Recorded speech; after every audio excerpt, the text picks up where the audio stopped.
The lecture on Serviceology will start. Today's theme is service risk, guarantee, and recovery. This can be considered in three parts. First, since services always involve risk, the concept of service risk is explained. Next, the concept of service guarantee against that risk is explained. Finally, methods for service recovery to restore customer satisfaction when risk occurs are explained. So, let's get started.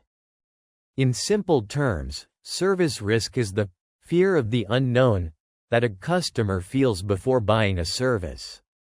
Unlike a tangible product, customers cannot fully understand the contents of a service until they perceive it, which makes them more likely to have certain fears. This is based on the nature of the IHAP of services. This page shows the major types of service risk. Customers usually worry about 5 specific things in the table when they are deciding whether to hire or buy from a service provider. Here, we introduce 5 risks. First, regarding functional risks, the following represents the customer's inner voice. Maybe it won't have the results I expected. This inner voice arises in the following example. I didn't get the hairstyle I wanted at the hair salon. Second, regarding financial risks, the following represents the customer's inner voice. Maybe I'm just throwing my money down the drain. This inner voice arises in the following. I paid a high monthly fee, but my performance isn't improving.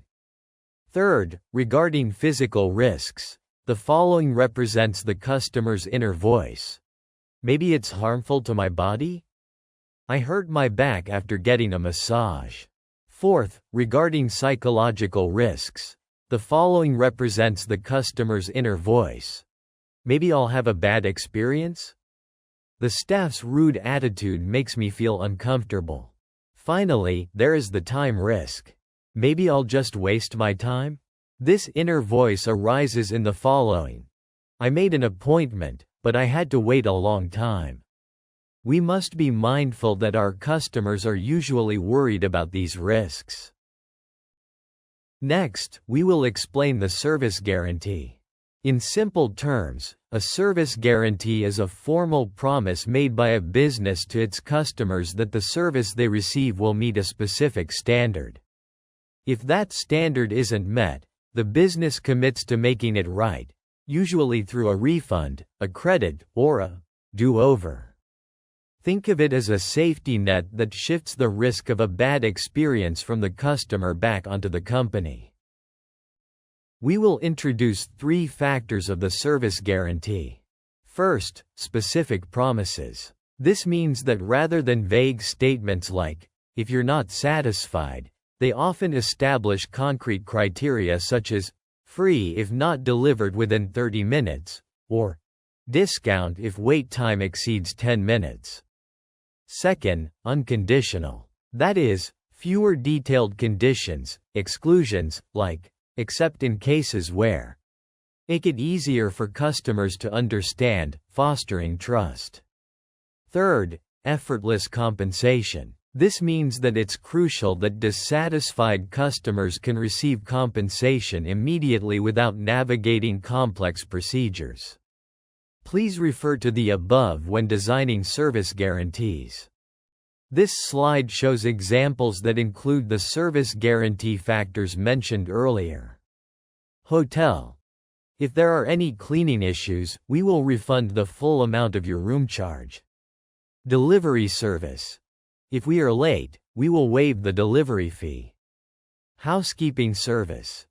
If you are not satisfied with the finished product, we will redo it for free. Have you been able to understand service risk through these examples? Next, we will describe the service recovery. Please, think of service recovery as the art of the comeback. It is the process of identifying a service failure, a mistake, a delay, or a bad product, and taking action to fix it so effectively that the customer ends up happier than they were before the mistake happened. Essentially, it's about turning an oops into a wow. So, why is service recovery important? This is where the term service recovery paradox comes in. There is a fascinating psychological phenomenon here. A customer who experiences a service failure but receives an excellent recovery is often more loyal than a customer who never had a problem at all. This happens because the recovery proves to the customer that you actually care and are willing to stand by your word. The above is referred to as the service recovery paradox. Or, every crisis is an opportunity. Next, we have to prevent negative reviews. Because in today's world, if complaints are not resolved, negative reviews can spread quickly on social media. This also acts as a breakwater to stop this from happening. Let's consider the framework of the recovery process. Step 1. Empathize and apologize. Acknowledge the mistake immediately without making excuses. I'm so sorry we're late. I know you were counting on this. Step 2. Fix it fast. Speed is the most important factor in recovery. The longer it takes to fix, the harder it is to win the customer back. Step 3. Offer value-added compensation. This is what you illustrated earlier. Late delivery? Waive the fee. Messy house? Redo it for free. Cold food? Give a free dessert. Step 4. Follow up. Checking back a few days later to ensure they are still happy shows you aren't just trying to get them out of your hair. You actually value the relationship. Let's consider an example of delayed delivery. Delayed deliveries are a common occurrence. You've probably experienced this too. The key points to do service recovery are: respond quickly to all issues. Show empathy to customers, sincerely apologize, explain the situation, and propose solutions. Identify and address internal issues. Retain customers and increase loyalty. This flowchart shows this diagrammatically. Before providing a service, it's a good idea to anticipate risks and prepare service recovery plans. Thank you for watching. This lecture ends here. Please watch for the next lecture.